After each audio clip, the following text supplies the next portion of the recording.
Hello everyone, good morning. स्वागत है आप सबका आपके अपने इस यूट्यूब प्लेटफॉर्म पर। और आज हम बात करेंगे कोशिका के बारे में। जो सेल होती है वो क्या चीज़ होती है ना, उसकी पूरी बारीक जानकारी आज आपको मिल जाएगी। ठीक है, तो आप सबको मेरी तरफ से सलाम, नमस्ते, सत श्री अकाल, आदाब, गुड मॉर्निंग। बने रहिए और सीखते रहिए। कोशिका और उसकी संरचना एवं उसके कार्य। कोशिका किस तरह से बनी होती है और वो कैसे काम करती है और वो क्या काम करती है, सारी बातें आज आपको सीखने को मिल जाएगी। मैं एक छोटी सी बात से आपको समझाना चाहता हूँ कि वास्तव में कोशिका क्या है ना, इसका बेसिक स्ट्रक्चर क्या है। ठीक है ना। देखो भाई, इस संसार में जितने भी जीव है ना, जितने भी जीव है, उन सभी जीवों में एक चीज कॉमन है, वो है कोशिका। यानी कि हर एक प्रकार का जीव, चाहे वो छोटा सा अमीबा हो या बड़े से बड़ा हाथी हो या चाहे वो नीलवेल मछली हो, यानी कि छोटे से छोटे शरीर से लेकर बड़े से बड़ा शरीर वाला कोई भी जीव हुआ, उनमें उस शरीर का जो निर्माण हुआ है उसका, वो कोशिका से ही होता है। शुरुआत जो होती है वो कोशिका से ही होती है ना। कोशिका के मामले में सिर्फ एकमात्र ऐसा जीव है जो कोशिका सिद्धांत का अपवाद माना जाता है। ठीक है ना, उसका नाम है विषाणु, वायरस। वायरस एक ऐसा जीव है जिसमें कोशिकाएं नहीं पाई जाती है, इसलिए कोशिका सिद्धांत, सेल थ्योरी जो है, उसका अपवाद माना जाता है। कौन? विषाणु। बहुत महत्वपूर्ण क्वेश्चन है आपका यहाँ से। ठीक है ना। बाकी सभी जीवों में कोशिका पाई जाती है। ठीक है ना। चलिए, तो प्रत्येक जीव में क्या पाई जाती है? सबसे छोटी इकाई के रूप में कोशिका पाई जाती है ना। वो कोशिका किसी भी जीव की कार्यात्मक इकाई होती है और उसके साथ साथ संरचनात्मक इकाई होती है ना, और आधारभूत इकाई होती है। ये तीन बिंदु आप रख लीजिए अपने दिमाग में अच्छी तरह से, है ना। क्या क्या? संरचनात्मक,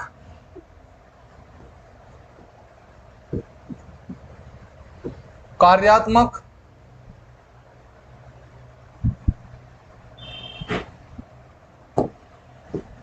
कार्यात्मक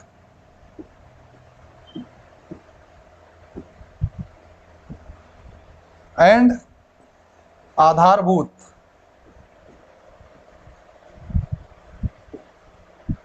इकाई है कौन?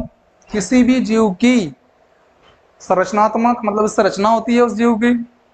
कार्यात्मक, वो जीव कोशिका के द्वारा ही अपने किसी भी कार्य को संपन्न करता है, कार्यात्मक यानी कि फंक्शनल यूनिट। ठीक है ना। और आधारभूत, उस जीव का जो आधार है, उसका बेसिक स्ट्रक्चर जो है, वो भी क्या है? वो भी कोशिका है ना। तो किसी भी जीव की संरचनात्मक, कार्यात्मक और आधारभूत इकाई किसे कहते हैं? कोशिका को कहते हैं, सेल को कहते हैं। इसको क्या बोलते हैं हम लोग? इसको हम सेल बोलते हैं बेटा। ठीक है, तो यह है कोशिका, है ना। चलो आगे बात करते हैं कोशिका के बारे में। अधिकांश जीवों में छोटी संरचनाएं दिखाई देती है जिन्हें अंग कहते हैं। अधिकांश जीवों में छोटी छोटी संरचनाएं दिखाई देती है जिन्हें हम क्या कहते हैं? अंग कहते हैं। जैसे कि मैं आपको बता दूं, आप कौन हो? मानव हो। अब मानव हो तो मतलब मानव की बॉडी आपके पास में, शरीर है, राइट। अब इस शरीर की मैं बात करूं तो इस शरीर में छोटे छोटे अंग है, शरीर से जो छोटे हैं। जैसे कि ये हाथ, ये पूरे शरीर से बड़ा है क्या? नहीं है। ये पाँव शरीर से बड़ा है क्या? नहीं है ना। ये गर्दन वाला हिस्सा, सिर वाला हिस्सा, यानी कि छोटे छोटे क्या पाए जाते हैं? भाग पाए जाते हैं, वो क्या कहलाते हैं? अंग, है ना। और इन अंगों की जो रचना हुई है बेटा, वो कोशिकाओं से हुई है ना। एक छोटा सा स्ट्रक्चर बताता हूं मैं आपको शुरू से लेकर आखिर तक का, कि कैसे क्या मानव शरीर बनता है या किसी भी जीव का शरीर कैसे बनता है, कैसे अस्तित्व में आता है, राइट। देखिए, आप वापस चलते हैं हम। इधर है क्या जगह? नहीं है, वहीं पे जगह बताओ यार भाई।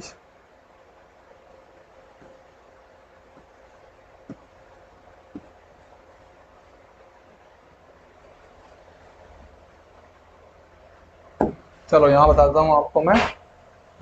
देखो, सबसे पहले क्या चीज बनी? सबसे पहले बनी हमारे पास में क्या? कोशिका, राइट, सेल। और कोशिकाओं का जो समूह है बेटा, कोशिकाओं का समूह, जब कोशिकाएं आपस में मिलेंगी तो इनसे बनेगा आपका ऊतक, टिश्यू। क्या बनता है? टिश्यू।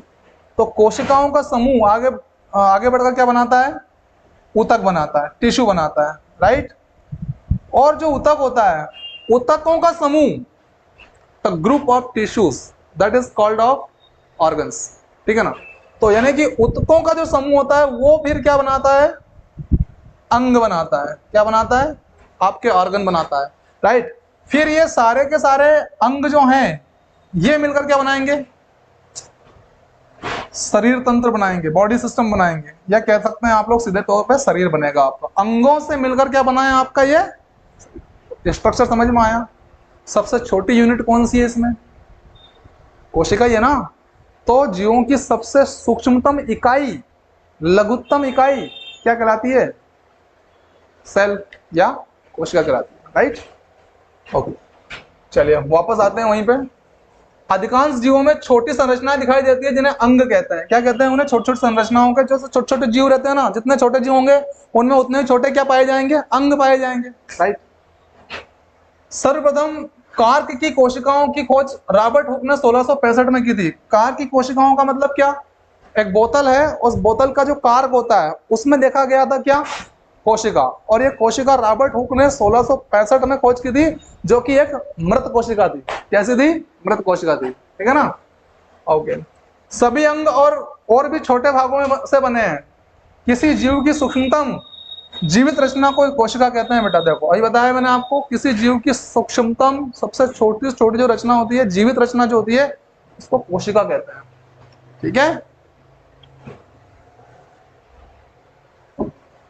विभिन्न जीवों में कोशिकाओं की संख्या भी भिन्न भिन्न होती है। अलग अलग जीवों में कोशिकाओं की संख्या भी अलग अलग होती है। जैसे उदाहरण के लिए कुछ जीव ऐसे होंगे जो सिर्फ और सिर्फ एक ही कोशिका से बने होंगे, जिन्हें हम कहेंगे क्या, यूनिसेल्युलर ऑर्गेनिज्म, एक कोशिकीय जीव।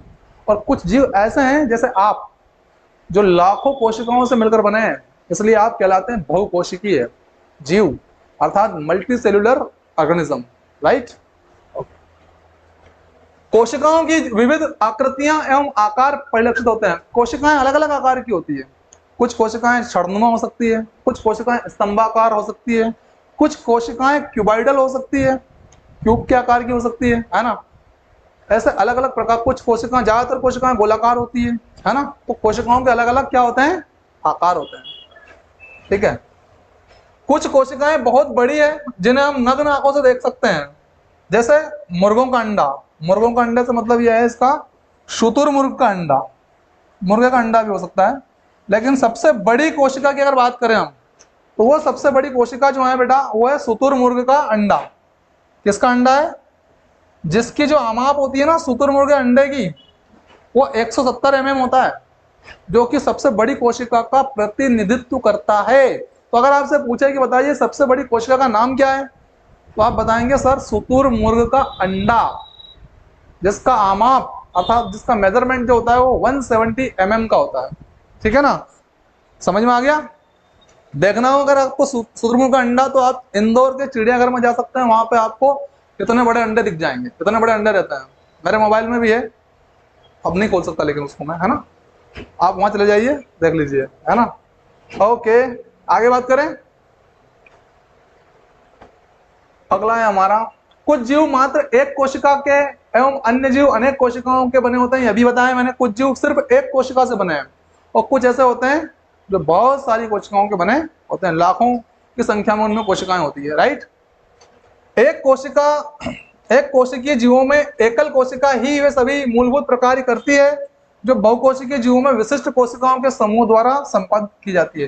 कहने का मतलब इनका यह है कि जो एक कोशिकीय जीव होता है ना, जो एक कोशिका से बना है, उस जीव में जितने भी काम होते हैं, उस जीव के द्वारा जितने भी काम होते हैं, वो सिंगल कोशिका द्वारा ही संपादित किए जाते हैं। वो एक ही कोशिका सारा काम कर लेती है उनमें। और जो कि बहुकोशिकीय जीव होते हैं, उनमें क्या होता है, उनमें लाखों कोशिकाएं आपस में मिलकर कार्यों को संपादित या संपन्न करती है। तो ये चीज है, एक कोशिका भी सारे काम कर सकती है मतलब, और लाखों कोशिकाएं भी मिलजुल कर काम कर लेती है, ठीक है ना।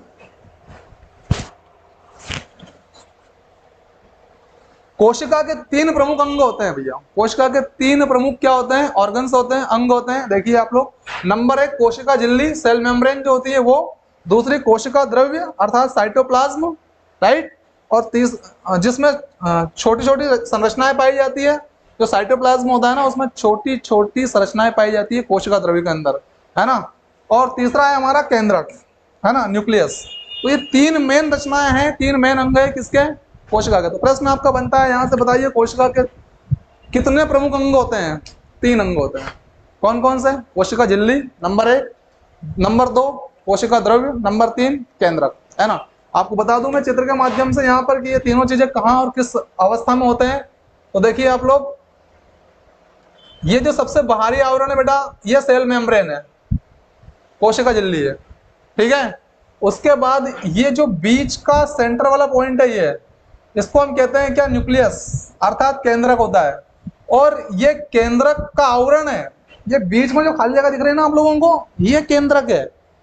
और ये काला पट्टा जो गोला बनाया है मैंने, ये उसका आवरण है। क्या है? आवरण है ना। और इस कोशिका झिल्ली और केंद्रक झिल्ली, ये केंद्रक झिल्ली भी है एक तरह से, है ना। और इन दोनों के बीच का जो स्थान है, ये वाला ये जिसमें लिक्विड पदार्थ भरा रहता है, कार्बनिक और अकार्बनिक पदार्थ पाए जाते हैं यहाँ पे, है ना। तो ये वाला जो भाग है, इसको बोलते हैं बेटा क्या, इसको बोलते हैं अपन कोशिका द्रव्य, है ना, अर्थात साइटोप्लाज्म। क्या बोलते हैं इसको? साइटोप्लाज्म बोलते हैं। क्या बोलते हैं? सीपी या साइटोप्लाज्म कहते हैं।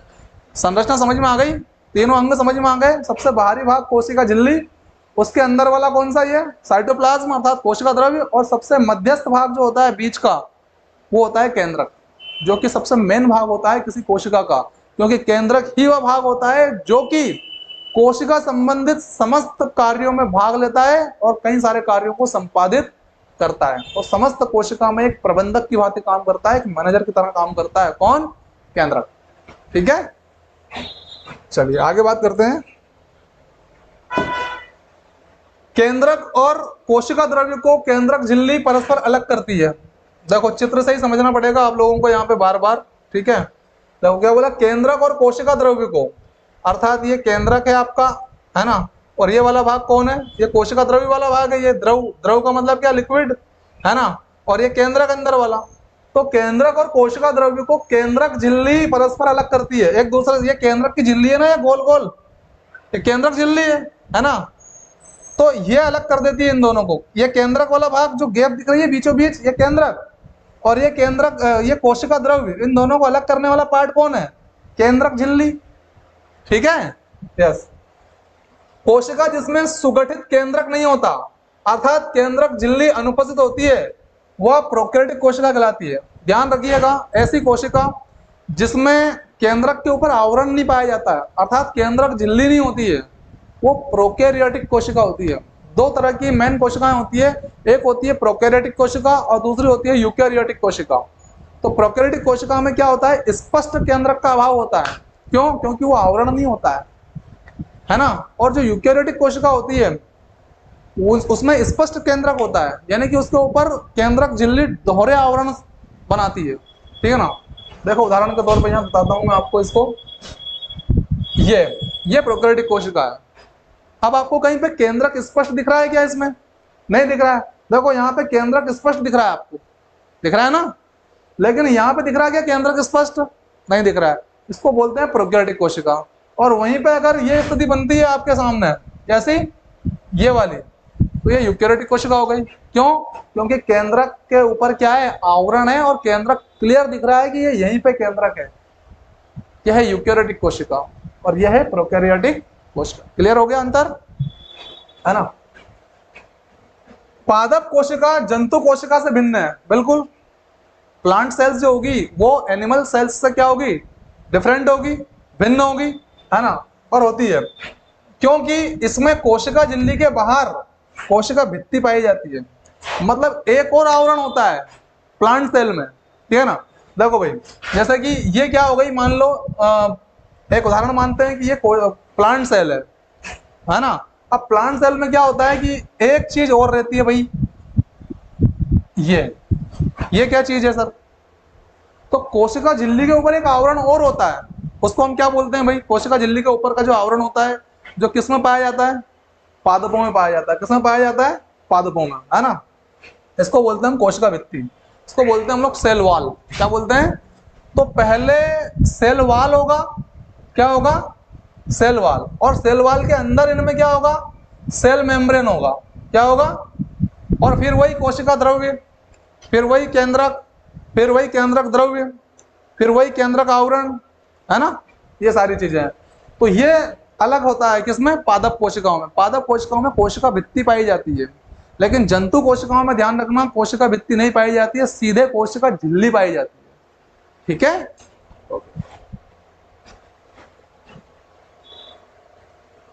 पादप कोशिका में एक बड़ी केंद्रीय रिक्तिका पाई जाती है, जबकि जंतु कोशिका में अनेक छोटी रिक्तिकाएं पाई जाती है। रिक्तिकाएं समझते हैं आप, वैक्यूल बोलते हैं इनको, क्या बोलते हैं, वैक्यूल। देखो जैसे मान लो उदाहरण के लिए एक पादप कोशिका होती है और एक ये जंतु कोशिका हो गई, तो ये पादप कोशिकाएं होती है ना, इनमें ऐसा खाली स्थान वाला ऐसा भाग मिलेगा, रिक्तिकाएं मिलेगी आपको, बड़ी बड़ी रिक्तिकाएं होती है इनमें। और वहीं जो जंतु कोशिका होती है ना, उसमें संख्या में बहुत ज्यादा और लेकिन छोटी छोटी रिक्तिकाएं पाई जाती है, ये ऐसा, ये अंतर है। मतलब रिक्तिकाएं इसमें भी होती है उसमें भी होती है, लेकिन इसमें बड़ी होती है और इसमें छोटी होती है।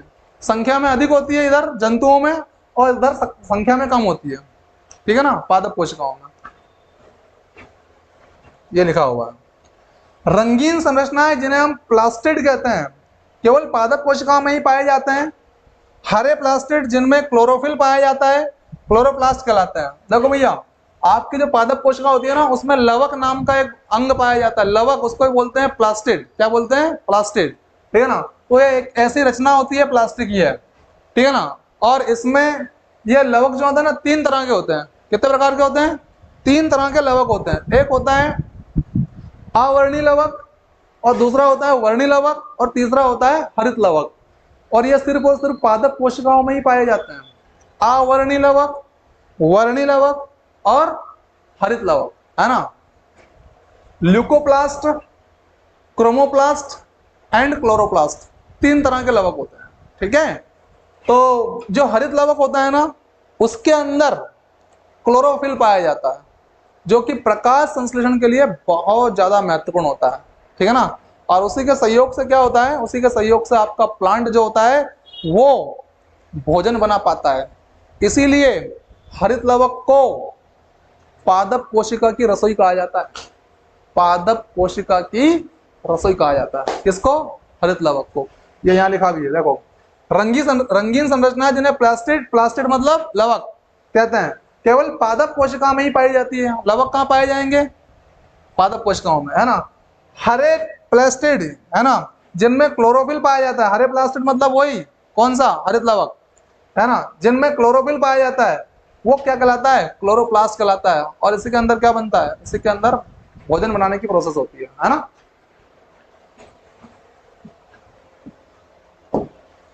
कोशिका, कोशिका के बारे में अब दिया है उसने परिभाषा, ठीक है ना, जिसको हम पहले ही समझ चुके हैं। जीव जंतुओं की सबसे छोटी इकाई क्या कहलाती है बेटा, कोशिका। ठीक है ना, जीव जंतुओं की सबसे छोटी इकाई जो है कोशिका। इसकी खोज 1665 में, ये सन भी बहुत महत्वपूर्ण है। रॉबर्ट हुक, जो कि एक ब्रिटिश वैज्ञानिक थे, ब्रिटिश वनस्पति वैज्ञानिक थे, उन्होंने इसकी खोज की थी। ठीक है ना, रॉबर्ट हुक ने की थी। कोशिका के आधार पर हमने जंतुओं को 2 भागों में बांटा हुआ है।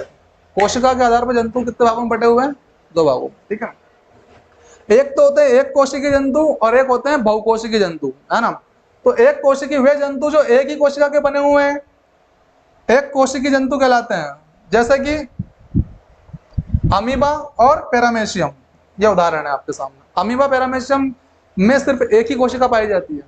कितनी कोशिका, एक ही कोशिका पाई जाती है। ठीक है ना, तो जो जीव सिर्फ एक ही कोशिका से बना है वो एक कोशिका कहलाता है। ठीक है ना, उदाहरण के लिए अमीबा, पैरामेशियम, प्लाज्मोडियम, है ना, ये एक कोशिकीय है।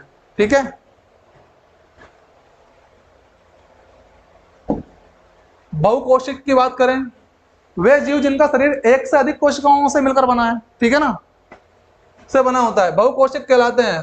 कोशिका की आकृति, अब बहुकोशिका का उदाहरण अगर आपसे पूछे तो बता दोगे ना आप लोग, अरे आप कौन हो, आप बहुकोशिकी हो। प्लांट जो होते हैं, पौधे जो होते हैं, बहुकोशिकीय है। जंतु क्या है, बहुकोशिकीय है। ठीक है ना, ये उदाहरण। अगला है हमारा कोशिका की आकृति की बात कर लेते हैं भाई। तो बहुकोशिकीय अलग अलग प्रकार की कोशिकाओं से मिलकर बने होते हैं। जो बहुकोशिकीय होते हैं ना, वो अलग अलग प्रकार की कोशिकाओं से मिलकर बने होते हैं। उनमें एक ही शरीर में छड़नुमा आकृति भी की कोशिका भी हो सकती है, गोलाकार भी हो सकती है, क्यूबाइडल भी हो सकती है, स्तंभाकार भी हो सकती है, कॉलमनर भी हो सकती है ना। इस प्रकार से अलग अलग प्रकार की कोशिकाएं होती है इनमें, बहुकोशिकीय जीवों में आकार की होती है। उदाहरण के लिए WBC है ना, एक तरह की cell, white blood cells, right. तंत्रिका कोशिका जो कि बहुत ज्यादा बटी हुई रहती है, तंत्रिका कोशिका अलग अलग भागों में, ठीक है। और पेशी कोशिका, मसल सेल्स जो होती है वो। कोशिका का आकार की बात करें तो माइक्रोमीटर में होता है, मतलब इसको माइक्रोमीटर में मापा जाता है। कोशिका का जो आकार होता है ना वो किसमें मापते हैं, कोशिका की माप माइक्रोमीटर में की जाती है। एक माइक्रोमीटर 1 मीटर का इकाई, ढाई, सैकड़ा, हजार, 10,000, लाख, 10 लाख, 10 लाखवां भाग होता है। ध्यान रखना, एक माइक्रोमीटर जो होता है ना वो 1 मीटर का 10 लाखवां भाग होता है, 10 लाखवां भाग होता है, ठीक है। अब तक की सबसे बड़ी कोशिका शुतुरमुर्ग का अंडा है, जिसके बारे में बात आपको बता चुका हूं, जिसकी आमाप कितनी है बेटा, 170 mm, ठीक है ना। सबसे बड़ी कोशिका का नाम,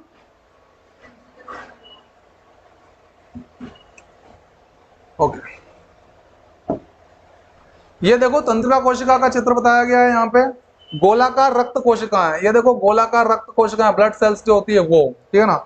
बी में दे रखा है आप लोगों को तर्कु रूपी पेशी कोशिका, ये तर्कु रूपी पेशी मसल सेल्स जो होती है वो है ना। और लंबी शाखान्वित तंत्रिका कोशिका, ये लंबी और शाखाओं में बटी तंत्रिका कोशिका का चित्र है बेटा ये। तो कुल मिलाकर आपको ये बताना चाहा है कि कोशिकाओं का आकार अलग अलग प्रकार का होता है ना। कुछ लंबी शाखान्वित हो सकती है, कुछ तर्कु रूपी हो सकती है ना। और भी इनमें कई प्रकार है ना, स्पिंडल रूपी है ना। और साथ ही साथ में आपका कॉलमनर खंबे की आकृति की होती है, कुछ टाइल्स की आकृति की होती है, अलग अलग प्रकार की कोशिकाएं होती है, ठीक है।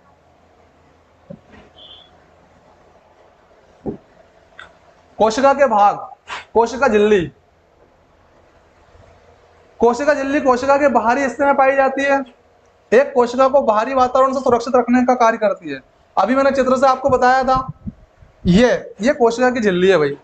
अगर हम जंतु कोशिका की बात कर रहे हैं तो ये सबसे बाहरी आवरण जो होता है ना वो क्या है, वो सेल मेम्ब्रेन का होता है, जो कि इसको कोशिका को बाहरी आघातों से बचाएगा, है ना। देखो भाई कैसे बचाएगा, ये कौन सा भाग है, ये केंद्रक है सर, ये यहाँ पे क्या है, केंद्रक है, ठीक है। अब यहाँ पे क्या है, कोशिका द्रव्य वाला भाग है, और कोशिका द्रव्य वाले भाग में बेटा कोशिका के बहुत सारे अंग पाए जाते हैं, बहुत सारे अंग। जैसे कि आपका लवक यहाँ मिलेगा आपको कोशिका द्रव्य वाले भाग में, है ना। उसके बाद माइटोकॉन्ड्रिया जो होता है वो आपको यहाँ मिल जाएगा, है ना। साथ ही साथ रिक्तिकाएं यहाँ मिलेगी आप लोगों को। ऐसे बहुत सारे जो अंग है वो इस वाले भाग में मिलेंगे। तो अगर इस कोशिका को कोई विक्षोभ कर रहा है, यानी कि मान लो धक्का दे दिया आपने ऐसा करके, तो इन अंगों की सुरक्षा कौन कर रहा है, कोशिका झिल्ली कर रही है सर। सबसे पहली मार किसको पड़ेगी, कोशिका झिल्ली। इसलिए कोशिका झिल्ली क्या करती है, सुरक्षा प्रदान करती है। कौन सी कोशिकाओं में, खासकर जंतु कोशिकाओं में, है ना। और अगर हम पादप कोशिकाओं की बात करेंगे तो वहां पे क्या होगा, पादप कोशिकाओं में जो सुरक्षा का काम है मेन, वो कोशिका भित्ति का है। क्यों, क्योंकि कोशिका झिल्ली के ऊपर एक और परत होती है, उसका नाम होता है क्या, पादप कोशिकाओं में कोशिका भित्ति, सेल वॉल। ये सेल मेम्ब्रेन है और वो सेल वॉल होता है, ठीक है। तो क्लियर हो गया, सुरक्षित समझ में आया, सुरक्षित रखने का काम कार्य करती है। कोशिका भित्ति की बात करते हैं तो देखो कोशिका भित्ति में क्या करेंगे अपन, अब इसको हम कन्वर्ट करते हैं किसमें, पादप कोशिका में, है ना। तो अब इसे पादप बना देंगे तो हम बेटा एक और आवरण लगा दो इसके ऊपर, ये लगा दिया, बस अब ये हो गई क्या, पादप कोशिका। तो देखो कोशिका भित्ति, यह पादप कोशिका का बाहरी हिस्सा होता है। हो गया कि नहीं हो गया, ये पादप कोशिका का सबसे बाहरी हिस्सा कोशिका भित्ति हो गई है। क्या हो गई, कोशिका भित्ति हो गई है।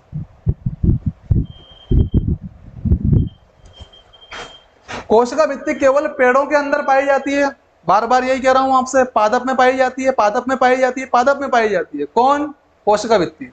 जंतु कोशिकाओं में नहीं पाई जाती है, ठीक है। कोशिका भित्ति के अंदर कोशिका झिल्ली पाई जाती है, बताया सेकंड लेयर कौन सी है, ये कोशिका झिल्ली। यानी कोशिका भित्ति के अंदर क्या है, कोशिका झिल्ली है।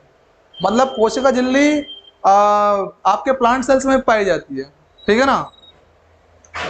कोशिका भित्ति के अंदर कोशिका झिल्ली पाई जाती है। जानवरों के अंदर कोशिका भित्ति नहीं होती। जानवर किस में आते हैं बेटा, एनिमल अर्थात जंतु में आते हैं, और जंतु कोशिकाओं में कोशिका भित्ति नहीं पाई जाती है, ठीक है, ओके। कोशिका द्रव्य, कोशिका द्रव्य, कोशिका द्रव्य एक जेली जैसा पदार्थ होता है। इसके अंदर कोशिका को चलाने के लिए सारी चीजें विद्यमान होती है। कोशिका द्रव्य के अंदर कोशिकांग पाए जाते हैं, जैसे माइटोकॉन्ड्रिया, राइबोसोम। अभी बताया मैंने आप लोगों को ये भी, है ना, कि ये आपका क्या जंतु कोशिका अगर है तो ये सेल मेम्ब्रेन है, और इसके अंदर ये क्या है, ये न्यूक्लियस मेम्ब्रेन है, केंद्रक का जो है आवरण। और ये वाला जो भाग है आपका, ये क्या है, ये कोशिका द्रव्य वाला भाग है, और इसमें बहुत सारे जो ऑर्गन्स है कोशिका के वो तैर रहे हैं। उदाहरण के लिए बताया माइटोकॉन्ड्रिया, राइबोसोम, लवक हो सकता है, लाइसोसोम हो सकता है, गोल्जी काय हो सकता है ना, गोल्जी बॉडी। ये तमाम चीजें यहाँ पे देखने को मिलेगी आप लोगों को, ये है ना। तो यहाँ बोला उसने एक जेली जैसा पदार्थ होता है, मतलब गाढ़ा पदार्थ, लिक्विड है यहाँ पे ये, और इस लिक्विड में तैरते रहते हैं सारे अंग, ठीक है। इसके अंदर कोशिका को चलाने के लिए सारी चीजें विद्यमान होती है ना।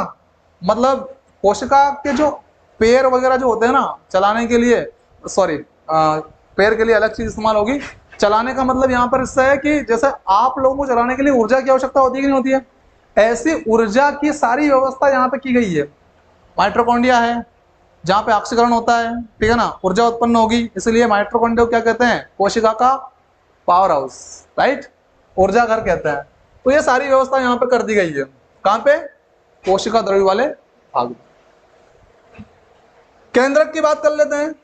केंद्रक कोशिका का अहम हिस्सा होता है, बता ही दिया मैंने शुरू में आपको कि प्रबंधक की भांति काम करता है, एक मैनेजर होता है केंद्रक कोशिका में, ठीक है ना। तो केंद्रक कोशिका का अहम हिस्सा होता है। केंद्रक के बिना कोशिका खत्म हो जाती है। भाई केंद्रक अगर नहीं है तो कोशिका क्या हो जाएगी, खत्म हो जाएगी, ठीक है ना। केंद्रक के अंदर गुणसूत्र या जीन पाए जाते हैं। ये केंद्रक वाला हिस्सा दिख रहा है आपको, तो यहाँ पे क्या पाए जाते हैं, यहाँ पे, चलो इसको यहाँ बना लेते हैं अपन। इस प्रकार के धागे नुमा संरचनाएं देखने को मिलेगी, लिपटी हुई आपको ऐसे, है ना। किसके अंदर है ये, केंद्रक के अंदर, ठीक है। तो केंद्रक के बिना कोशिका खत्म हो जाती है। केंद्रक के अंदर गुणसूत्र या जीन पाए जाते हैं जो कोशिका की संख्या बढ़ाने में काम आते हैं। जो ये जीन क्या करेंगे, कोशिका की संख्या बढ़ाने में काम आएंगे विभाजन के दौरान, ठीक है ना। केंद्रक भी एक झिल्ली से घिरा होता है जिसे केंद्रक झिल्ली कहते हैं। ये मैं बना चुका हूँ काफी देर से। ये जो झिल्ली है ये कौन सी है बेटा, ये केंद्रक झिल्ली है ना। तो याद रखिए केंद्रक के अंदर कौन पाए जाते हैं, गुणसूत्र पाए जाते हैं, जीन्स पाए जाते हैं, ठीक है ना। और ये जो जीन्स होते हैं ना, ये गुणसूत्रों पे लगे होते हैं वास्तव में। किस पे लगे होते हैं, आपके माता पिता के गुण आप में है कि नहीं, ये बताओ, है। और ये गुण कई बार क्या होता है, प्रत्यक्ष रूप से दिखाई देते हैं, और कुछ गुण ऐसे होते हैं जो अप्रत्यक्ष रूप से दिखाई देते हैं, है ना। तो वो जो गुणों का संबंध जो है ना, वो ये जीन्स से ही है। और ये जीन्स जो होते हैं ना, ये किस पर लगे हुए रहते हैं, ये लगे हुए रहते हैं गुणसूत्रों पर। और ये जीन जो होते हैं ना, गुणसूत्रों के माध्यम से ही एक पीढ़ी से दूसरी पीढ़ी में जाते हैं, एक पीढ़ी से दूसरी पीढ़ी में जाते हैं। इसलिए गुणसूत्रों को वंशागति का वाहक कहा जाता है, वंश की गति का वाहक। यानी कि आपके पिताजी में जो गुण थे वो आप में आए, आपकी माताजी में जो गुण थे वो आप में आए, तो वंश की जो गति है वो आगे बढ़ी कि नहीं बढ़ी, गुणों के आधार पर भी बढ़ी, वो जीन के माध्यम से बढ़ी। लेकिन वो जो जीन जिस पे बैठ के आपके अंदर आए वो थे गुणसूत्र। कौन थे, क्रोमोसोम, ठीक है ना। तो गुणसूत्रों को वंशागति का क्या कहते हैं बेटा, वाहक कहते हैं, है ना। आपको मालूम है मानव में 23 जोड़े अर्थात 46 गुणसूत्र पाए जाते हैं, 46 गुणसूत्र पाए जाते हैं, ठीक है ना। तो ये गुणसूत्रों के माध्यम से जीन्स भी आ जाते हैं, ठीक है ना। केंद्रक भी एक झिल्ली से घिरा होता है, जिसे कौन सी झिल्ली कहते हैं, केंद्रक झिल्ली कहते हैं, न्यूक्लियस मेम्ब्रेन कहते हैं, ठीक है। हमने केंद्रक के आधार पर कोशिका को दो हिस्सों में बांटा हुआ है। केंद्रक के आधार पर कोशिका को दो हिस्सों में बांटा गया है। एक नंबर एक प्रोकैरियोटिक कोशिका है ना, वह कोशिका जिसका केंद्रक झिल्ली के बिना पाया जाता है उसे प्रोकैरियोटिक कोशिका कहते हैं। बात समझ में आ गई। अभी बताया था मैंने आपको दो कोशिकाएं बना के, ये प्रोकैरियोटिक कोशिका है। केंद्रक स्पष्ट नहीं है, स्पष्ट कब माना जाएगा, जब उसके ऊपर आवरण होगा तो पता लगेगा नहीं कहाँ ये यहीं बैठक व्यवस्था है केंद्रक की। तो ये प्रोकैरियोटिक कोशिका है, ठीक है ना, जिसका केंद्रक झिल्ली के बिना पाया जाता है। केंद्रक की झिल्ली दिख रही है क्या, आवरण दिख रहा है क्या केंद्रक के चारों ओर? नहीं दिख रहा है, इसीलिए इसे कहते हैं प्रोकैरियोटिक कोशिका, ठीक है ना। फिर दूसरा होता है यूकैरियोटिक कोशिका, वह कोशिका जिसका केंद्रक चारों तरफ से केंद्रक झिल्ली से घिरा होता है। अब इसको यहां बना देता हूं मैं आपको। तो ये दोहरे आवरण से, एक आवरण नहीं दोहरा आवरण होता है यूकैरियोटिक कोशिका में, केंद्रक के चारों ओर दोहरा आवरण होता है, ठीक है ना। ये कौन सी कोशिका भाई? यूकैरियोटिक कोशिका, जिसका केंद्रक चारों तरफ से दोहरे आवरण से घिरा हो। किससे? केंद्रक झिल्ली से, न्यूक्लियस मेम्ब्रेन से, उसको बोलते हैं यूकैरियोटिक कोशिका। और यूकैरियोटिक कोशिका जो होती है ना, वो पूर्ण विकसित कोशिका होती है, और जो प्रोकैरियोटिक कोशिका होती है वो या तो अविकसित होती है या फिर अल्प विकसित होती है, ठीक है। अगला देखिए प्लास्टिड, यह पेड़ की कोशिकाओं में ही पाए जाते हैं। अभी बताया था मैंने लवक, लवक ही क्या है? प्लास्टिड है ना। यह पेड़ को भोजन बनाने में मदद करते हैं। अभी बताया था मैंने, क्या बताया था आपको? कोशिका का किचन, है ना, यानी कि जहां पर खाना बनता है उसको क्या बोलते हैं हम लोग? किचन। तो किसके माध्यम से? हरित लवक में क्या मिला था अपने को? क्लोरोफिल, और उसके माध्यम से भोजन बना था। तो क्लोरोफिल हिस्सा किसका है भाई? लवक का हिस्सा है ना वो। तो लवक 3 प्रकार के होते हैं, आवर्णी, वर्णी और हरित लवक। तो हरित लवक के माध्यम से भोजन बनता है क्योंकि उसमें क्लोरोफिल पाया जाता है, ठीक है ना। इसलिए हरित लवक को बोल दो, या फिर डायरेक्टली आप लवक को बोल दो, क्या? कोशिका का किचन, रसोई घर, ठीक है। भोजन बनाने में मदद करते हैं।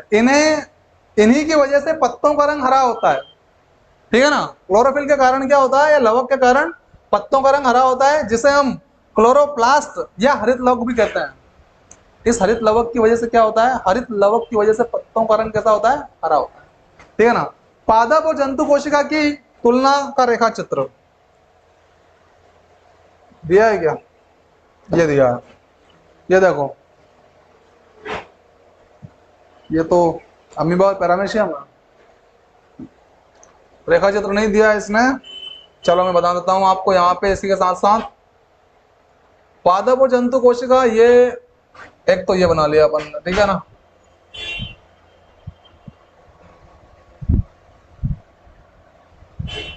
ये आपकी पादप कोशिका बेटा, कौन सी है? पादप कोशिका में इतना ध्यान रख सकते हैं आप लोग कि इसमें कोशिका भित्ति एक्स्ट्रा रहेगी, इससे पता लग रहा है आपको, और उसके अंदर कोशिका झिल्ली है। बाकी चीज तो समान ही है अंदर तो, है ना। और यहाँ पे अगर देखें अपन तो ये कोशिका झिल्ली रहेगी और डायरेक्ट केंद्रक झिल्ली आ जाएगी फिर। तो ये जंतु कोशिका है। क्या है ये? जंतु कोशिका, ठीक है ना। ये सब दूर वो का वही है, कोशिका द्रव्य वाला हिस्सा। यहाँ पर भी मिलेगा आपको कोशिका द्रव्य वाला हिस्सा, है ना। बस ये अंतर रहता है कि कुछ पदार्थ या कुछ ऑर्गन्स जो होते हैं वो जंतु कोशिकाओं में नहीं पाए जाते हैं, और कुछ ऐसे ऑर्गन्स है जो पादप कोशिकाओं में नहीं पाए जाते हैं। जैसे एक उदाहरण दे दिया आपको, कोशिका भित्ति। अब बताओ कोशिका भित्ति इसमें है क्या? जंतु कोशिका में नहीं है ना, लेकिन इसमें है। लवक की बात कर लें तो लवक जो होते हैं, प्लास्टिड जिसको बोलते हैं, वो इसमें ही पाए जाते हैं, इसमें नहीं पाए जाते हैं, राइट। और इसी प्रकार से एक होता है तारक काय, है ना। तो तारक काय सिर्फ जंतु कोशिकाओं में मिलेगा आपको, इधर नहीं मिलेगा। तारक काय की खोज बोबेरी नामक वैज्ञानिक ने की थी, है ना। तो वो सिर्फ जंतु में मिलेगा, इधर नहीं मिलेगा आपको। तो ये एक पहचान होती है इनकी कि भाई जो जंतु कोशिका और पादप कोशिकाओं में जो है अंतर क्या क्या हो सकता है। तो ये प्रमुख अंतर होते हैं, है ना, जिससे पहचान आ जाती है कि ये जंतु और ये पादप। क्लियर है बेटा? ओके। दूसरा आप लोग यहाँ देखेंगे अमीबा और पैरामेशियम का चित्र है ना। ये चप्पल की आकृति का जो दिख रहा है ये अमीबा बेटा आपका, और ये क्या दिख रहा है आपको? पैरामेशियम है। ये दोनों एक कोशिकीय जीव है, सिर्फ एक ही कोशिका से बने हैं, ठीक है ना। अब अगर आपने प्रश्न उत्तर देना है आपको, प्रश्न का उत्तर, तो सीधी सी बात है, अगर अच्छे से पाठ समझ में आया होगा आपको, लेसन समझ में आया, तो उत्तर देने में कठिनाई आपको नहीं होगी। निम्न कथन सत्य है अथवा असत्य? सत्य हो तो टी लगाइए उसके सामने, और असत्य हो तो एफ लगाइए। एक कोशिक जीव में एक ही कोशिका होती है, बोलो यस। Yes, okay. तो क्या लगा देंगे? ठीक, ठीक है। पेशी कोशिका शाखान्वित होती है क्या? नहीं होती है। शाखान्वित तो तंत्रिका कोशिका होती है, नर्व सेल्स होती है ना। तो यहाँ पे क्या लगाएंगे? एफ। राइट। किसी जीव की मूल संरचना अंग है क्या? नहीं है ना। क्या है फिर? सेल, कोशिका है मूल संरचना। राइट। तो यहां पे भी क्या लगाएंगे बेटा? एफ। ठीक है। अमीबा की आकृति अनियमित होती है क्या? तो बिल्कुल सही बात है, आकार बदलता रहता है अमीबा। ठीक है। तो अमीबा की आकृति अनियमित होती है, टी लगेगा। बिल्कुल सही बात है। हो गया क्लियर? ये प्रश्न आगे चलकर आपकी पुलिस जैसी एग्जाम्स में बनेंगे। आप बड़ी बड़ी एग्जाम्स देंगे ना, तो यहां से प्रश्न उठेंगे आपके। और फिर जो कंपटीशन की किताबें जो पढ़ेंगे आप लोग कहीं में, उनमें बहुत सारी ऐसी बुक्स है जिनमें आपको ये नहीं मिलेंगे, क्वेश्चन नहीं मिलेंगे इस प्रकार के। ये बारीकी से अगर अभी से पढ़ना चालू कर दोगे ना, तो सारे क्वेश्चंस के हल मिल जाएंगे वहां जाते जाते आपको। ठीक है। मानव का कोशिका का रेखा चित्र बनाइए और तंत्रिका कोशिकाओं द्वारा क्या कार्य किया जाता है ना। मानव कोशिका का रेखा चित्र बनाते बनाते यहाँ तक आ गए हम लोग, है ना। वही कोशिका, मानव कोशिका ये बना दी सर हमने, है ना। ये कोशिका झिल्ली हो गई, ये केंद्रक झिल्ली हो गया, ये केंद्रक वाला हिस्सा हो गया। यहाँ पे गुणसूत्र पाए जाते हैं। ठीक है। और ये केंद्रक द्रव्य हो गया, यहाँ पे सॉरी कोशिका द्रव्य हो गया, साइटोप्लाज्म।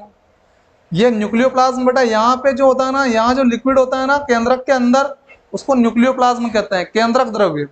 और जो कोशिका झिल्ली के अंदर जो लिक्विड होता है, जेली के समान रचना होती है, इसको साइटोप्लाज्म कहते हैं, है ना, यानी कि कोशिका द्रव्य। ठीक है ना। तो ये तो चित्र बना दिया सर हमने, मानव का कोशिका का चित्र, रेखा चित्र बनाइए। तंत्रिका कोशिकाओं द्वारा क्या कार्य किया जाता है? तंत्रिका कोशिकाओं द्वारा क्या कार्य किया जाता है? देखो, तंत्रिका कोशिका का कार्य, तंत्रिका कोशिका संदेश, ये यहाँ पे तंत्रिका कोशिका का कार्य, तंत्रिका कोशिका संदेश प्राप्त कर उनका स्थानांतरण करती है। क्या करती है? स्थानांतरण करती है। जैसा उदाहरण के लिए समझाता हूं अभी आपको, जिसके द्वारा यह शरीर में नियंत्रण एवं समन्वय का कार्य करती है। तंत्रिका कोशिका का कार्य मैं आपको प्रैक्टिकली बताता हूं, है ना। उदाहरण के लिए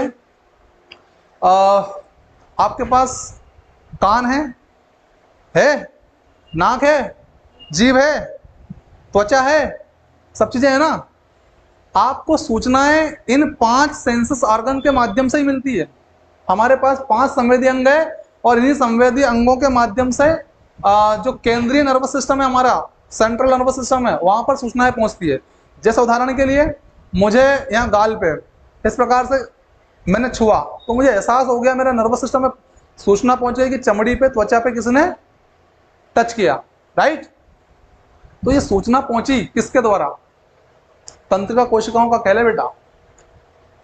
अगर आपको किसी ने अच्छा लपक के झपटा मार दिया, क्या मार दिया, आप बताओ, आप क्या करोगे? बताओ जल्दी से, 4 लोग बैठे हो, आप बताइए क्या करोगे? खींच दिया एक रसीद अच्छी लपक के आपने, क्या करोगे आप लोग? है आप ये करोगे, अगर आपकी ताकत होगी तो गुस्सा आपको आ जाएगा, सामने वालों को सटाक उड़ा दोगे नहीं। लेकिन आपको लगता है कि अपने बस की बात नहीं, एक के मारना है नहीं, तो आपका ये जो हाथ है ना, ये प्यार से उस जगह को, जैसे यहाँ मारा है ना, तो ऐसे कर लोगे यूं करके और चुपचाप पतली से निकल लोगे, है नहीं। तो ये जो करा है ना इस हाथ में, ये क्या करा है? ये सामंजस्य बिठाया है, ये समन्वय करा है। तो चुपचाप बिल्कुल कुछ भी मत बोलो और निकल लो। और दूसरा तरीका क्या था? ताकत अगर होती उससे ज्यादा, तो फिर क्या होता? मैसेज जाता दिमाग के द्वारा हाथ को, तंत्रिका कोशिकाओं के माध्यम से ही, और सट्टिका उठ जाता है और फटाक। बात समझ में आ गई क्या? आई कि नहीं आई? तो ये जो सूचनाओं को पहुंचाने का काम, सूचना पहुंचेगी नहीं इस हाथ को, कि दे इसमें एक और, ये सूचना पहुंचाने का काम करती है कौन सी कोशिका? तंत्रिका कोशिका, नर्व सेल्स, है ना। तो समझ में आ गई बात? आपके शरीर को मैनेज करने का काम करती है। कैसे करती है सर? एक उदाहरण के तौर पर समझते हैं। जैसे कि एक कई बार आपके साथ ऐसा हुआ होगा कि कोई दोस्त हो सकता है आपका, जो आपको डराना चाहता है बाइक से। कैसे? बाइक से। ठीक है। तो वो बिल्कुल आपके पास में आकर एकदम रेस बढ़ा देता है गाड़ी की। क्या करता है? रेस बढ़ा देता है। आपको नहीं मालूम कि वो आपका मजा ले रहा है या आपसे मजाक कर रहा है। तो आप एकदम क्या करते हो, जैसे वो गाड़ी आपके पास आई, घबरा जाते हो कि नहीं घबरा जाते हो? घबरा जाते हो और एकदम से आपके पाँव पीछे, या अगर गाड़ी इधर से आई है तो इधर कर लेते हो। करते हो नहीं करते हो? ये क्या है? तुरंत एक्सट्रीमली तरीके से क्या हुआ, आपके कान के द्वारा आवाज गई कहां पे? नर्वस सिस्टम में, कोशिकाओं के द्वारा। कौन सी कोशिकाओं द्वारा? तंत्रिका कोशिकाओं के द्वारा। और तुरंत वहां पे क्या हुआ? एनालिसिस हुआ कि अपने आप को बचाओ, इस गाड़ी से दूर भागो। तो सामंजस्य स्थापित किया कि नहीं? बैलेंस बनाया कि नहीं शरीर ने अपने आप को बचाने के लिए? Yes, okay. तो ये काम है आपकी कौन सी कोशिका का? तंत्रिका कोशिका। मुझे लगता है समझ में आ गया होगा आपको, है ना? ये काम करता है, जिसके द्वारा यह शरीर में नियंत्रण एवं समन्वय का कार्य करती है। कौन सी कोशिका? तंत्रिका कोशिका। ठीक। निम्न पर संक्षिप्त नोट लिखिएगा। कोशिका द्रव्य, कोशिका का केंद्रक, है ना? तो देखो भैया, कोशिका द्रव्य को अभी पढ़ते ही आ रहे हो आप लोग, अच्छी तरह समझ में आ गया होगा। कोशिका द्रव्य यह एक जेली जैसा पदार्थ है। जेली का मतलब गाढ़ा पदार्थ जो रहता है ना बेटा, ऐसा पदार्थ है। जेली जैसा पदार्थ है जो कोशिका झिल्ली एवं केंद्रक के बीच पाया जाता है। कितनी बार देख लिया आप लोगों ने? जो कोशिका झिल्ली और केंद्रक के बीच में पाया जाता है, ठीक है ना?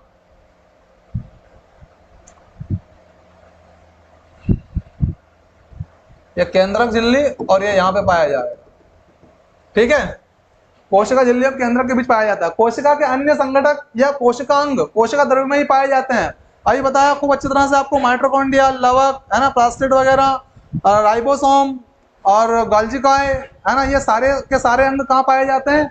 इसी कोशिका द्रव्य में पाए जाते हैं। कहाँ पाए जाते हैं? इसी कोशिका द्रव्य में पाए जाते हैं, ठीक है?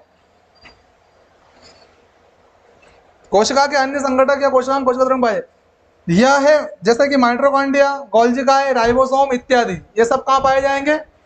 कोशिका द्रव्य में, ठीक है? कोशिका द्रव्य के विभिन्न यौगिक मुख्यतः 4 तत्वों से मिलकर बने हैं। ये सारा एसिड है HOCN, पूरा एक अम्ल का पूरा क्या है? ये सार है, गुच्छा है, जिसका नाम सामूहिक रूप से दिया गया है HOCN, यानी कि एक एसिड है जिससे बना होता है, ठीक है ना? और यहाँ पर कार्बनिक और अकार्बनिक तत्व जो होते हैं उनका समावेश होता है, ठीक है ना? केंद्रक की बात कर लेते हैं।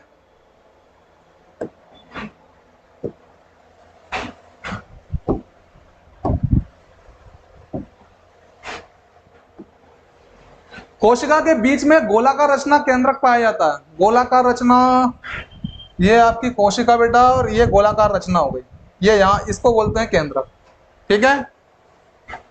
केंद्रक के निम्नलिखित भाग है। नंबर 1, केंद्रीय झिल्ली। केंद्रीय झिल्ली की बात करें, केंद्रक को घेरने वाला पतला सा आवरण केंद्रीय झिल्ली कहलाता है। ये आवरण दिख रहा है कि नहीं दिख रहा? केंद्रक को घेरे हुए हैं, इसको बोलते हैं केंद्रीय झिल्ली, है ना? केंद्रक की झिल्ली। फिर दूसरा है केंद्रीय द्रव्य। केंद्रकीय झिल्ली के अंदर मौजूद तरल पदार्थ केंद्रीय द्रव्य कहलाता है। अभी बनाया था मैंने आपको कि ये लिक्विड यहाँ मिलेगा आप लोगों को, ये केंद्रक द्रव्य है, यह केंद्रीय द्रव्य कहते हैं इसको, है ना? क्रोमेटिन, क्रोमेटोन नहीं, क्रोमेटीन है ना? क्या है? क्रोमेटिन। केंद्रक में उपस्थित महीन धागों, गुणसूत्रों के जालों को क्रोमेटिन कहते हैं। तो ये जो लिक्विड है ना आपका, इसी में इस प्रकार की रचनाएं देखने को मिलेगी। बनाया था मैंने अभी आपका, ऐसा है, ये धागे, इनको बोलते हैं क्रोमेटिन, है ना? यही क्रोमेटिन जब कोशिका का विभाजन होता है, विखंडन होता है, तो क्रोमोसोम के रूप में कन्वर्ट हो जाते हैं, है ना? मतलब गुणसूत्र जो बनते हैं ना, वो क्रोमेटिन के द्वारा ही बनते हैं। क्रोमेटिन का नामकरण किसने किया था? फ्लेमिंग ने किया था। किसने किया था? फ्लेमिंग ने, है ना? ये धागेनुमा संरचना होती है, इन्हीं को बोलते हैं क्रोमेटिन, ठीक है ना? और कोशिका विभाजन के दौरान जब ये छोटे हो जाते हैं ना, तो क्रोमोसोम कहलाते हैं। क्या कहलाते हैं? क्रोमोसोम। यह आनुवांशिक पदार्थ है। क्या है ये? आनुवांशिक पदार्थ है जो माँ बाप के गुण संतान तक ले जाता है। अभी बताया था मैंने आपको, जीन्स इन्हीं पर लदे हुए रहते हैं और इन्हीं के माध्यम से जीन्स क्या होते हैं, एक पीढ़ी से दूसरी पीढ़ी में पहुंच जाते हैं, है ना? तो तक ले जाता है, ठीक है? फिर अगला है आपका केंद्रिका। ये केंद्रिका, प्रत्येक केंद्रक में न्यूक्लियक अम्लों से बनी, न्यूक्लिक अम्ल जो होते हैं वो न्यूक्लिक अम्लों से बनी एक या दो केंद्रिका होती है। मतलब इस केंद्रक के अंदर गोलाकार रचना होती है ऐसी। कहाँ पे होती है? यहाँ पे केंद्रक के अंदर। उसको बोलते हैं केंद्रिका। आप याद रख सकते हैं केंद्रक की पत्नी केंद्रिका, केंद्रक की पत्नी केंद्रिका। अब केंद्रक की पत्नी है कौन? केंद्रिका, जो संख्या में एक या दो हो सकती है, या कई जगहों पर जो यूकेरियोटिक कोशिका होती है उनमें हजारों की संख्या में भी केंद्रिकाएं पाई जाती है। ठीक है, अम्लों से बनी एक या दो केंद्रिकाएं होती है। यह प्रोटीन निर्माण का कार्य करती है। केंद्रिका क्या करती है? प्रोटीन बनाने का काम करती है। यहाँ पर केंद्रक के अंदर, है ना, निर्माण का कार्य करती है। केंद्रक के कार्य, कोशिकीय कार्यों पर नियंत्रण करना। जो कोशिका है पूरी की पूरी, उसके कार्यों पर कंट्रोल करके रखना, कहीं गड़बड़ी नहीं कर दे कोशिका। वो सारा मैनेजमेंट का जो काम है ना बेटा, वो केंद्रक का। इसीलिए केंद्रक को कोशिका का प्रबंधक कहते हैं। क्या कहते हैं? प्रबंधक कहते हैं। माँ बाप के गुण बच्चों तक भेजने का काम भी इसका है। इसका इसलिए क्योंकि इसके अंदर क्या है? गुणसूत्र है, और गुणसूत्र के माध्यम से ये काम वो करवा लेता है। कौन? केंद्रक। नाम उसका ही हो गया। ठीक है ना। तो माँ बाप के गुण बच्चों तक भेजने का काम कौन करता है? केंद्रक करता है। कोशिका के किस भाग में कोशिकांग पाए जाते हैं? बताओ, अभी पढ़ा आप लोगों ने। कोशिका द्रव्य में, राइट। तो कोशिकांग कोशिका द्रव्य में पाए जाते हैं। कोशिकांग मतलब क्या? सेल ऑर्गेनिल, कोशिका के अंग। वो कहां मिलेंगे ज्यादातर आपको? कोशिका द्रव्य में।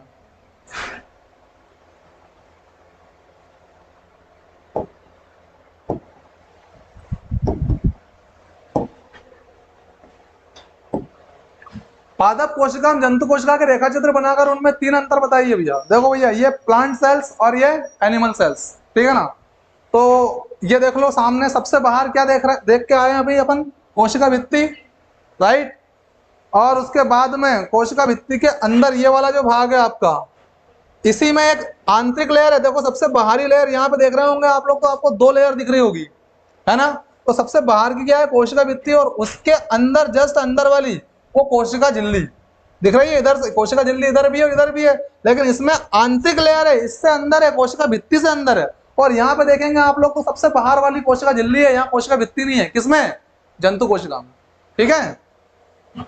उसके बाद आप देखिए रिक्तिका, यहाँ पे अभी बताया था मैंने आप लोगों को चित्र बना के कि इसमें छोटी छोटी बहुत सारी रिक्तिकाएं देखने को मिलेगी आप लोगों को। दिख रही है छोटी छोटी रिक्तिकाएं। और यहाँ पे देखो एक बहुत बड़ी रिक्तिका होती है। तो यहाँ संख्या में कम होती है लेकिन आकार में बड़ी होती है पादप कोशिकाओं में रिक्तिकाएं। और वहीं जो आपकी जंतु कोशिका होती है वहां संख्या में तो अधिक होती है लेकिन आकार में छोटी होती है रिक्तिकाएं, है ना। और यहाँ पे देखिए केंद्रक, ये केंद्रक यहाँ पे बताया गया है और केंद्रक यहाँ पे भी है, दोनों में। ठीक है। हरित लवक देख रहे हैं आप लोग, यहाँ पे मिलेंगे सिर्फ आपको पादप कोशिकाओं में। ये जंतु कोशिकाओं में देखने को नहीं मिलेंगे आपको। देखो दिख रहा है क्या? नहीं दिख रहा है।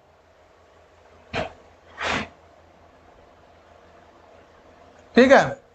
तो देखो हरित लवक यहाँ पे है बट इसमें नहीं है। दूसरा कोशिका द्रव्य, कोशिका द्रव्य इसमें भी है और कोशिका द्रव्य इसमें भी है। क्लियर है बेटा? ओके। पादप कोशिका में जंतु कोशिका के रेखा चित्र बनाकर उसमें तीन अंतर। अब रेखा चित्र बना दिया, अंतर और देख लेते हैं, है ना। पादप कोशिका में कोशिका भित्ति पाई जाती है लेकिन जंतु में नहीं पाई जाती है। यहाँ देखो जंतु कोशिका में कोशिका भित्ति नहीं पाई जाती है, नहीं है। ओके। इसमें प्लास्टिड पाए जाते हैं, अर्थात लवक पाए जाते हैं इसमें, देखा हम लोगों ने। अरे हरित लवक था कि नहीं था? भोजन बनाया ना उसने, यस। इसमें प्लास्टिड नहीं पाए जाते हैं, जंतु कोशिका में प्लास्टिड नहीं था, ठीक है ना। पादप कोशिका में रिक्तिकाएं आकार में बड़ी होती है। रिक्तिकाएं होती दोनों में, लेकिन एक में आकार में बड़ी होती है और एक में छोटी होती है। जंतु कोशिका में रिक्तिकाएं आकार में छोटी होती है, कैसी होती है? और यहाँ पे बड़ी होती है, ठीक है ना। यहाँ पे कैसी होती है? बड़ी होती है सर, और यहाँ पे छोटी होती है सर। अंतर समझ में आ गया? तीन। कोशिका में क्रोमोसोम अथवा गुणसूत्र कहाँ पाए जाते हैं? उनका कार्य बताइए। कहाँ पाए जाते हैं बेटा?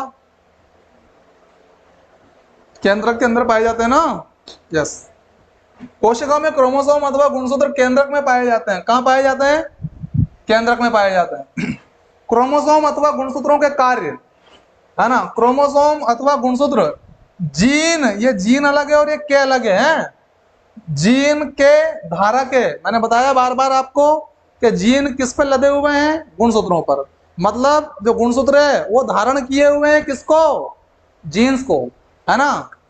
जीन्स जो होती है ना वो आनुवंशिकता की इकाई कहलाती है ना। जीन के धारक है तथा आनुवंशिक गुणों अथवा लक्षणों को जनक से अगली पीढ़ी में स्थानांतरित करते हैं। क्लियर है। ये गुणसूत्र जो होते हैं क्या करते हैं, जो आपके माता पिता के गुण होते हैं वो आप में लेके आते हैं, जो आपके गुण होते हैं वो आपके संतानों में पहुंचाते हैं। इस प्रकार से ये आनुवंशिक जो गुण होते हैं उनको हस्तांतरित करने का काम या एक पीढ़ी से दूसरी पीढ़ी में पहुंचाने का काम गुणसूत्रों के द्वारा संपन्न किया जाता है।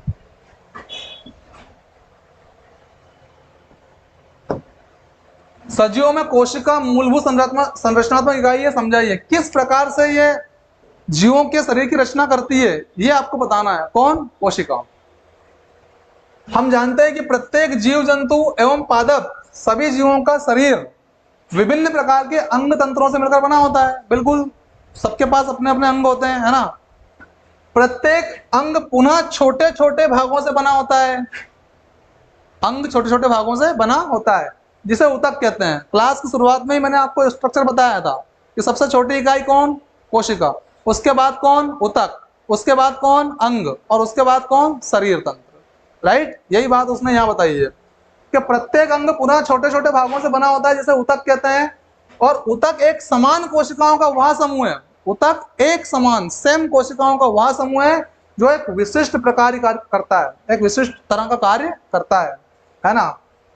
इस प्रकार हम समझ सकते हैं कि सजीव की संरचनात्मक इकाई कोशिका है। क्या है, जिससे सजीव की रचना होती है, जिससे किसी जीव की रचना होती है, ठीक है ना।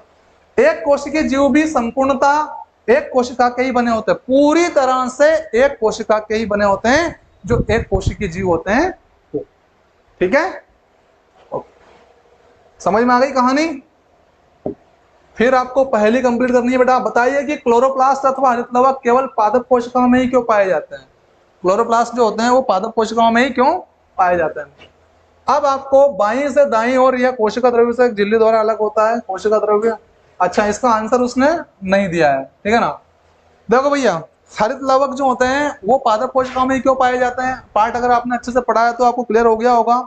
इसलिए पाए जाते हैं क्योंकि प्लांट्स जो होते हैं ना वो क्या करते हैं, अपना भोजन स्वयं बनाते हैं, और जंतु अपना भोजन स्वयं नहीं बनाते हैं। जंतु क्या होते हैं, जंतु क्या होते हैं, जंतु उपभोक्ता होते हैं।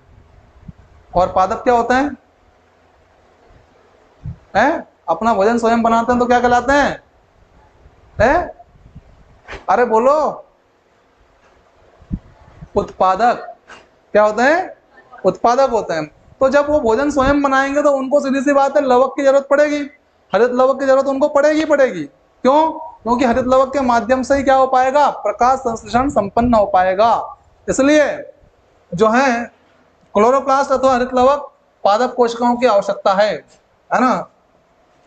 बाईं से दाएं और यह कोशिका द्रव्य से एक झिल्ली द्वारा, बाईं से दाएं और भरना है आपको कौन, पहली को, ठीक है ना।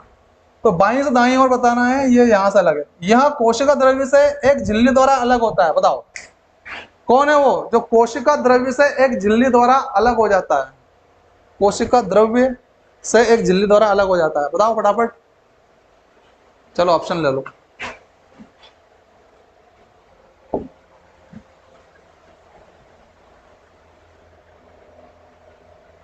बताओ जल्दी। अरे भाई केंद्रक पता है ना, और यहां समझ सकते हैं बाईं से दाईं और फर्स्ट नंबर पे है।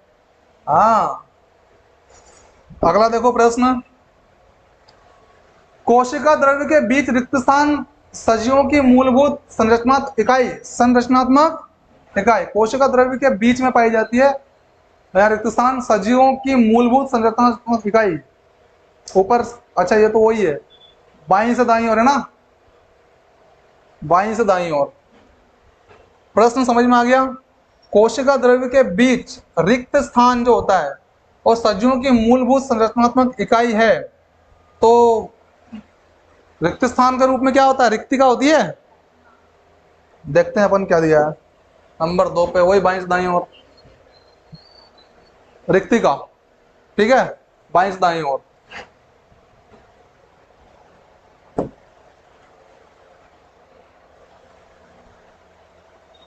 पहुंच गए अपन।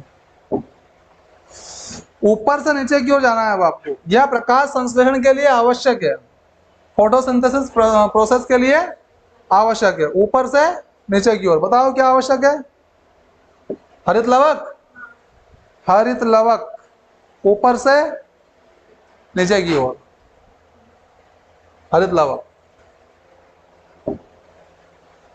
कोशिका झिल्ली और केंद्रिका झिल्ली के बीच का पदार्थ क्या कहलाता है।